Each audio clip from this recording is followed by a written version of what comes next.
రావాలి, కొత్త బావులు రావాలి అని అందరం కూడా అడుగుతున్నాం. కానీ మేమేం చేయాలి? మా చేతిలో తవ్వే అధికారం కేంద్రం ఉంచుకుంది. వాళ్ళేమో మీరు వేలం పాటలో పాల్గొంటే తప్ప ఇవ్వమంటున్నారు. పాల్గొనకపోతే వచ్చేటట్టు లేవు, ఏం చేయాలి అని. పాల్గొంటే కూడా రాకపోతే ఏంటి అనేది మనం మీమాంస. మరి అప్పుడేం చేస్తాం? అప్పుడే ఇట్లా పరిష్కరించుకుంటాం. నేను అనుకోవటం ఇది ఒక సమస్య, జటిలమైన సమస్య. మనం ఒకసారి విడిగా కూర్చొని దీనికి న్యాయమైన, రాజ్యాంగబద్ధమైన, ప్రజాస్వామికమైన ఒక పరిష్కారాన్ని మనం వెతుక్కోవలసిన అవసరం ఉంది. ఎవరు ఏదంటున్నాడో వాళ్ళ మీద కూడా మనం గట్టిగానే అడగవలసి వస్తుంది. వాళ్ళని వదిలిపెట్టి లాభం లేదు. మొత్తం రాష్ట్ర ప్రభుత్వం అంటే కూడా నడవదు. ఇవ్వవలసిన వాడు కేంద్ర ప్రభుత్వం కాబట్టి వాళ్ళని కూడా మనం గట్టిగానే అడగాలి.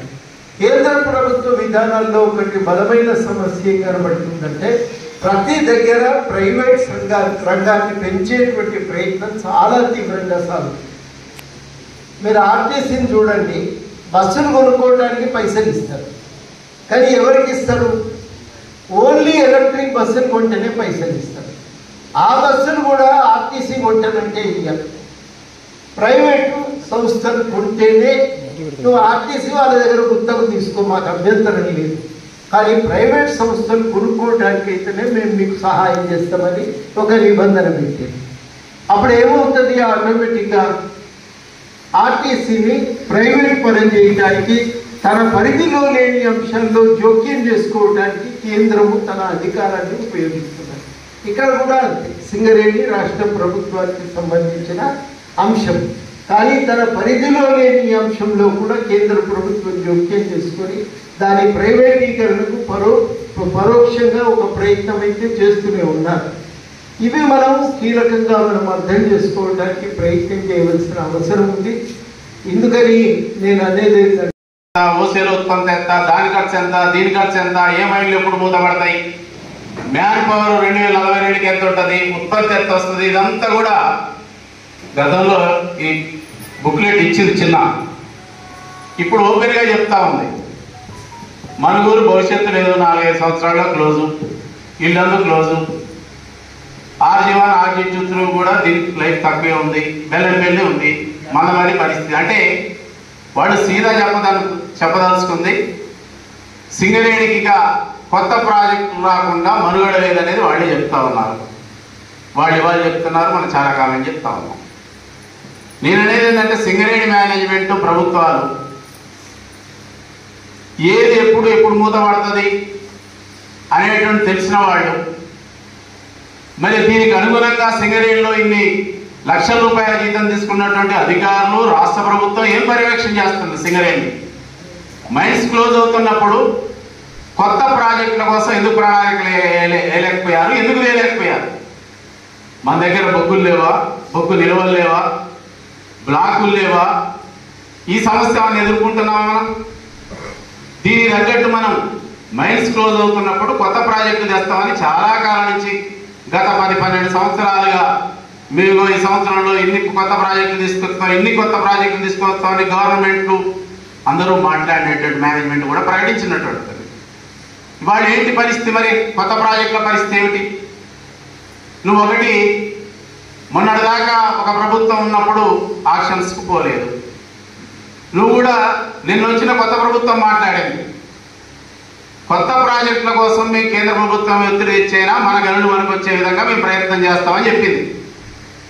హైదరాబాద్లో కేంద్ర ప్రభుత్వం మైన్స్ను యాక్షన్ వేసేటప్పుడు మేము పోయినప్పుడు కూడా అప్పుడు రాష్ట్ర ప్రభుత్వం కూడా ఒక రికమెండేషన్ చేసింది, మా గనులు మాకు ఇవ్వండి అనేటువంటి మాట్లాడింది. 20 నెలల కాలంలో ఈ ప్రభుత్వం ఎక్కడా కేంద్ర ప్రభుత్వంతో తెచ్చింది లేదు, ఒక ప్రాజెక్టు పోయినటువంటి ప్రాజెక్టుల మీద మాట్లాడింది లేదు. ఫైనల్గా ఏం చేశారు? వాళ్ళ ఆక్షన్స్లో పాల్గొనాలనేటువంటి ఒక నిర్ణయం చేశారు. ట్రేడ్ యూనియన్ల భుజాల మీద తుపాకులు పెట్టి ఇది మాది కాదు నిర్ణయం, ప్రభుత్వం కార్మిక సంఘాలన్నీ కూడా కలిసి చేసినని ప్రకటించింది. మా వేదిక దీనికి వ్యతిరేకం, ఆక్షన్స్లో పాల్గొనేటువంటి విధానానికి వ్యతిరేకం. ఎందుకు? అసలు కేంద్ర ప్రభుత్వం ఆక్షన్లు వేసేటువంటి విధానమే వ్యతిరేకమైనటువంటిది. కార్పొరేట్ సంస్థలకి మొత్తం గమనించేటువంటి బొగ్గు గనుల్ని దేశంలో ఉన్నటువంటి ప్రభుత్వ రంగ పరిశ్రమలు వేసేటువంటి విధానం కనుక దానికి వ్యతిరేకం. రెండు, పోనీ ఎంఎండిసి యాక్ట్ వచ్చిన తర్వాత అనేక రాష్ట్ర ప్రభుత్వాలు నామినేషన్ పద్ధతిలో తీసుకున్నటువంటి పరిస్థితి ఉంది. ఈ ప్రభుత్వం ఎందుకు ఒత్తిడి చేయట్లేదు, ఈ ప్రభుత్వం ఎందుకు మీరు ఒత్తిడి చేయట్లేదు కేంద్ర ప్రభుత్వాన్ని, మా గనులు మాకు ఇవ్వండి, ఆక్షన్స్ అవసరం లేదు, మీ కనుగొన్న గనులు ప్రాజెక్టులు ఇవి అనేటువంటిది నువ్వు ఎందుకు మాట్లాడలేకపోయినావు? కేంద్ర ప్రభుత్వంతో యుద్ధం చేయలేక, ఈ ప్రభుత్వంలో ఉన్నటువంటి బొక్కలు లొసుగులు వాళ్ళకు ఉన్నాయి కనుక, ఈ పద్ధతిలో మనం వాళ్ళతో కొట్లాడలేం కనుక మనం ఆక్షన్స్ లో పోవాలనేటువంటిది అన్నది. ఓకే, రైట్, పోదాం. మీరు ఒకటే అడుగుతున్నా, ఆక్షన్స్ లో పాల్గొంటే మనకి ఏమన్నా వెయిటేజీ ప్రాధాన్యత ఏమన్నా ఉందా? ఉంటే మనం పాల్గొంటే మనకు వస్తాయి. ప్రైవేట్ కార్పొరేట్ సంస్థలు మనం పాల్గొంటే ఉత్పత్తి ఖర్చు మనకంటే తక్కువ తీయగలుగుతాడు వాడు. కాంట్రాక్ట్ కార్మికులతో పెట్టుకొని పెద్ద ఎత్తున వేతనాలు తక్కువ చేస్తాడు, ఏదైనా చేసుకుంటాడు, ఎల్వన్గా ఉంటాడు వాడు. అప్పుడు రాకపోతే నువ్వేం చేస్తావంటే నన్ను ఆక్షన్స్ లో పాల్గొంటే. ఇది ప్రశ్న. కనుక ఈ విధానాన్ని వ్యతిరేకిస్తాం. 2025 నాటికి 20,000 మంది కార్మికులు 20 మిలియన్ టన్నుల 60 మిలియన్ టన్నుల బొగ్గు ఉత్పత్తి అనేటువంటి లక్ష్యం ఇచ్చినప్పుడు ఏదైతే ప్రతిపాదన చేసిందో అవే ప్రతిపాదనతో ఇవాళ ప్రభుత్వంలో ఉన్న వాళ్ళ పేర్లు మారాయి తప్ప దానికి అనుగుణంగానే ఇవాళ ఇక్కడ పరిపాలన సాగుతా ఉంది. ఈ సింగరేణి బ్రతకాలంటే కొత్త బొగ్గు బాయం రావాలి. ఉన్న వాళ్ళకి బొగ్గు అయిపోతుంది, పక్కన పోయి తాగుకోవాలంటే ఈ మనుషుల్ని అడుగు షిఫ్ట్ చేయాలన్నా, ఈ మెషినరీని అడుగు షిఫ్ట్ చేయాలన్నా ఇవాళ కొత్త చట్టాలు ఏమున్నాయి? అంతకుముందు మనం గుర్తించినటువంటి బొగ్గు బ్లాకులను మనమే తవ్వుకునే అధికారం ఉండే.